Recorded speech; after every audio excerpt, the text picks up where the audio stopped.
Hey everybody, Rob Smith, current president of the Homeowners Association as of today, which is, I don't even know what day it is at this point. Let me take a look real quick.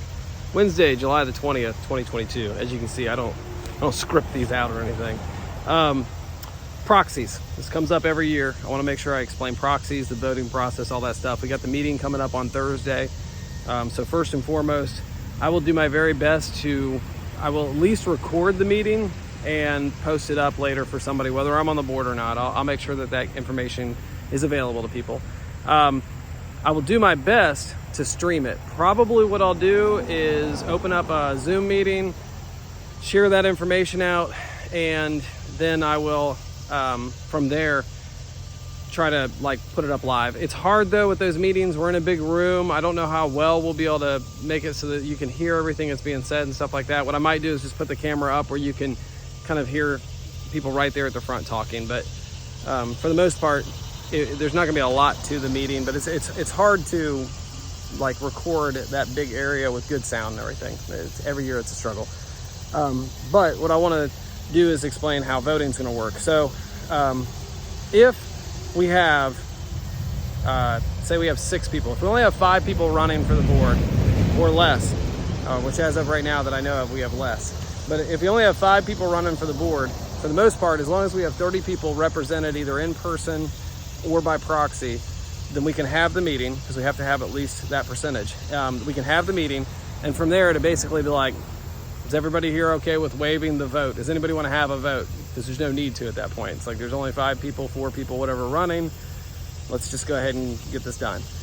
If there's 6 people running though, well then you have to have an actual election. So what we do in that case is anybody who's there in person or represented by proxy then votes for whoever they want to be on the board. We don't vote for the officer positions, the president, the vice president, the treasurer, and the secretary. Those positions are decided by the board afterwards.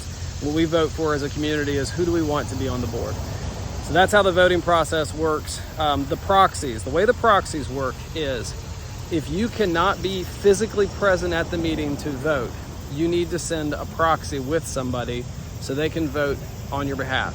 So what that means is either give it to somebody you trust or give it to somebody that knows how you're gonna vote, and can make the decision for you on the fly, or give it to, a lot of times I've had them over the years, give it to a board member, somebody that you want to be voted in because they can vote for themselves essentially.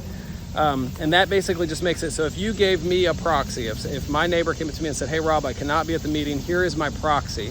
What that means is when I come in to vote, I have my vote, so I have a ballot sheet officially I can check off, and I can now vote for my neighbor. So my vote counts for 2. So that's how that works. And in the past, what we've generally done is if you walk in with 10 proxies in hand, that means you represent 11 people, yourself plus 10 other neighbors, and we give you 1 ballot, and then when you're done, they put an 11 up at the top. When you're done, they count your vote 11 times. So that's how that works. Proxies are pretty, I think they confuse a lot of people every year about what do they mean. So that's how proxies work. If you have any questions about that, message me or something. I don't want to make this a long video, so I'll try my best to explain it if there's any confusion. See you on Thursday.